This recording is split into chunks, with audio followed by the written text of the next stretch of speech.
Kelanchal times, हर खबर पर हमारी नजर। एगो वोट मांगतानी रउआ से सिर नवा के, अपन धर्म निभाई पटना में फेर जाके। एगो वोट मांगतानी रउआ से सिर नवा के, एगो वोट मांगतानी रउआ से सिर नवा के। नमस्कार, आप देख रहे केलांचल टाइम्स और मैं हूं नंदन झा। बिहार में नगर निकाय चुनाव की तैयारी जोरों पर है। सभी प्रत्याशी दमखम के साथ चुनावी दंगल में। आज हमारे साथ जो खास मेहमान हैं, ये खास मेहमान हमारे साथ जो जुड़ेंगे वो पटना से तकरीबन 150 किलोमीटर की दूरी पर झंझारपुर नगर परिषद से जुड़ेंगे।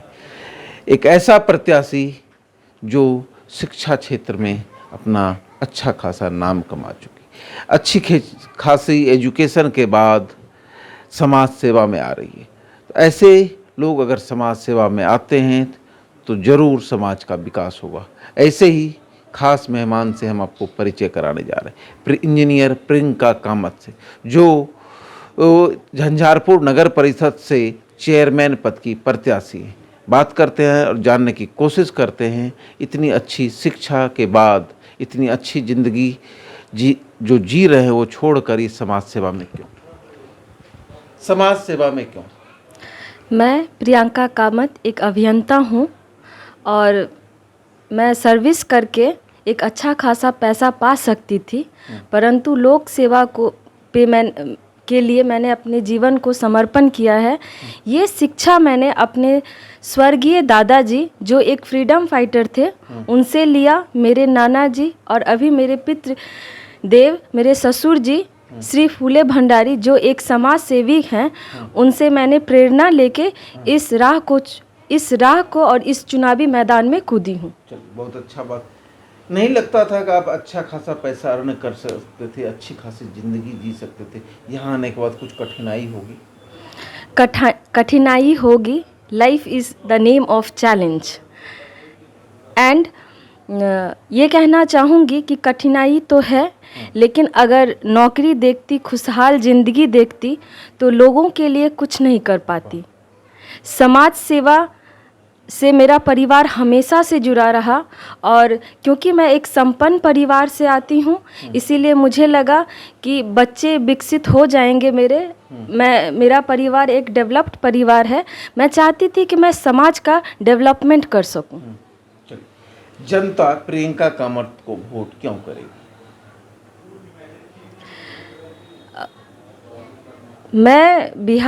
मैं तो पली बढ़ी बंगाल में हूँ और मैं अक्सर गांव आती थी, कम आती थी लेकिन आती थी और बिहार के पिछड़ेपन से रूबरू थी। चाहती थी समाज के लिए कुछ कर सकूं और आज मुझे वो मौका मिला है कि मैं आप सबों के लिए इस समाज को जो मैंने अभी तक शिक्षा ग्रहण किया है उससे आप लोगों के लिए कुछ कर सकूं। चलिए, बहुत अच्छा। अगर जनता आपको, यहाँ की झंझारपुर नगर परिषद की जनता अगर आपको साथ देती है, क्या क्या मुख्य मुद्दे होंगे? 10 कार्य क्या होंगे? अगर मुझे जनता चुनती है तो म्यूनिसिपल काउंसिल के अंदर जो 18 आइटम है, जो 74th अमेंडमेंट 1993 में जो ऐड हुए थे, उन सारे आइटम पे मेरा ध्यान रहेगा और वही मेरा मुख्य मुद्दा भी रहेगा।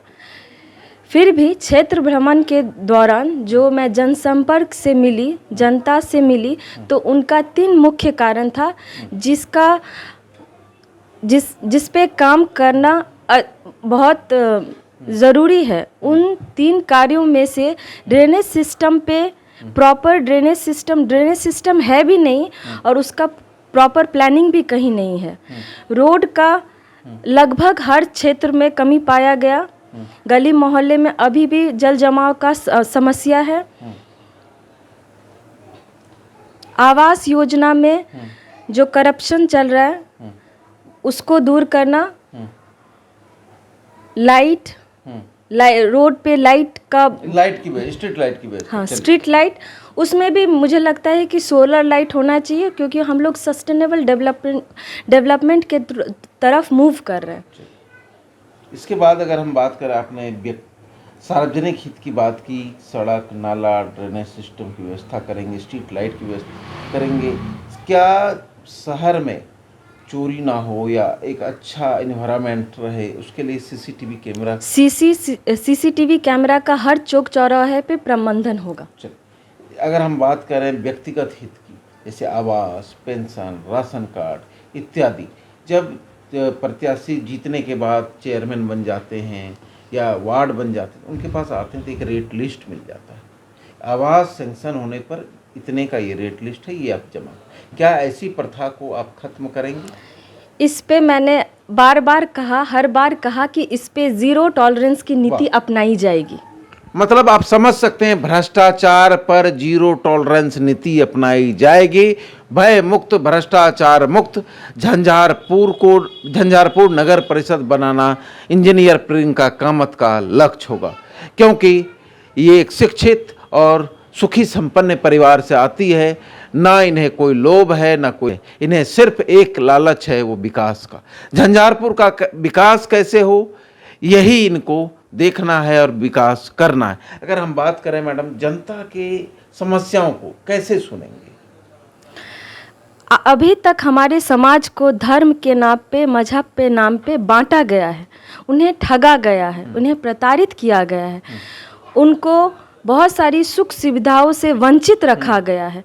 अगर मैं चुन के आती हूँ तो समाज को इस वंचना से, इस शोषण से मुक्त करूंगी, और अगर मैं ये कर पाई तो यही मेरी सबसे बड़ी उपलब्धि होगी। जनता दरबार लगाकर लोगों की समस्या सुनने की कोई योजना? जी सर, अगर मैं इस चुनाव को जीतती हूँ और जीत के आती हूँ तो मेरा एक लक्ष्य है कि हर 15 दिन में किसी एक वार्ड या 2 वार्ड का मैं भ्रमण करूं, वहाँ पे एक जनता सभा लगे और मैं जनता से डायरेक्ट रूबरू हूँ और उनकी समस्याओं को सुनूं और उनके साथ बैठ के एक प्लानिंग करके उस क्षेत्र में आगे बढ़ूं। आप समझ सकते हैं इन्होंने क्या कहा, जनता दरबार लगाऊंगी हर 15 दिन में और हर वार्ड में, अलग अलग वार्ड में, और जनता से सीधे संवाद करके वहां पर ऑन स्पॉट उनकी समस्या को सुनने के बाद निदान करने की कोशिश करेंगे। बड़ी बात इन्होंने कही कि जनता की समस्या का निदान ऑन स्पॉट वार्ड में ही किया जाएगा, और एक टोल फ्री नंबर या एक आवासीय कार्यालय भी होगा जहां पर जनता आए, अपनी समस्या को बताएं और उनकी समस्या का निदान होगा। बड़े बुजुर्ग के लिए विशेष सुविधा का भी व्यवस्था करने की इनकी योजना है। क्या बड़े बुजुर्ग को आने की जरूरत पड़ेगी या घर तक सुविधा उपलब्ध कराएंगे? नहीं, उनके बारे में भी सोचा जाएगा। बहुत सारा योजना है जो उन तक पहुंचता भी नहीं है। पेंशन योजना, अभी भी मैं क्षेत्र भ्रमण के दौरान देखती हूं कि बहुत जनों के पास पेंशन योजना नहीं है, और भी बहुत सारी योजनाएं जिसको 100 समय तो उन तक कभी पहुंचती ही नहीं है, उसको 100 समय धरातल पे उतारना, ये मेरा एक इम्पॉर्टेंट एम्बिशन होगा। महिलाओं के लिए क्या करेंगे? महिलाओं को कैसे स्वरोजगार से जोड़ेंगे? विमेन एम्पावरमेंट, अगर हम लोग विमेन एम्पावरमेंट पे मेरा बहुत अच्छी तरह से फोकस रहेगा, मैं उस पर फोकस्ड हूँ, और जीविका योजना से मैं ज़्यादा से ज़्यादा महिलाओं को जोड़ने की कोशिश करूँगी कल्चरल इवेंट में, ताकि हमारा कल्चर भी प्रिजर्व्ड रहे। उसमें मधुबनी पेंटिंग, क्योंकि ये मिथिलांचल है तो मधुबनी पेंटिंग पे मेरा स्पेशल फोकस रहेगा। उसके साथ साथ मैं चाहती हूँ कि मंजूषा कला, पटना कलाम जो कहीं विलुप्ति के कगार पे है, उस पर भी काम हो। महिलाओं को भी स्वरोजगार से जोड़ेंगे जीविका समूह के द्वारा, और लोगों को मधुबनी पेंटिंग हो या कोई भी छोटी छोटी कला से उन्हें वो कराया जाएगा, ट्रेनिंग दिलाया जाएगा, जिससे वो स्वरोजगार कर सके। आप समझ सकते हैं, हर फील्ड में काम करने की इच्छा है। ये तभी संभव है जब शिक्षित पढ़ा लिखा उम्मीदवार आपके बीच कोई जीत कर आती है। तो शिक्षा हो, स्वास्थ्य हो, महिलाओं को रोजगार से जोड़ना हो, भ्रष्टाचार पर कोई टॉलरेंस की बात हो, तमाम मुद्दे पर तभी कोई काम होगा जब शिक्षित उम्मीदवार जनता चुनेगी और इंजीनियर प्रियंका कामत में सभी गुण विराजमान। जनता के बीच जा रहे हैं, कैसा महसूस फील कर रहे हैं? जब जनता के पास जाती हूँ तो जनता में बहुत अविश्वास है। आज तक जो उन्हें ठगा गया है उससे वो बहुत ज़्यादा अविश्वास मोड में दिखाई देते हैं। तो मैं उनसे जब मिलती हूँ तो उनसे कहती हूँ कि एक मौका दीजिए।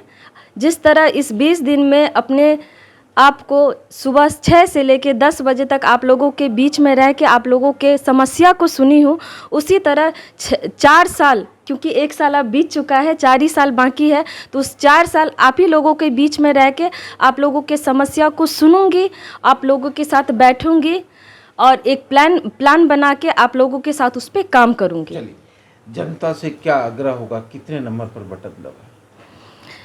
जनता से आग्रह करूंगी कि एक बार इस बेटी को, इस बहू को मौका दीजिए, विश्वास करिए, विश्वासघात नहीं होगा।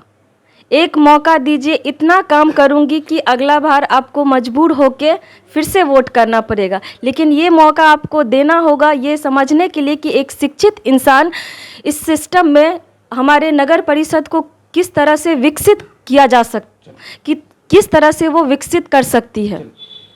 कितने नंबर पर चुनाव चिन्ह है, किस पर बटन दबाएं? प्रियंका कामत, ईवीएम पे क्रम संख्या 6, कुकर छाप।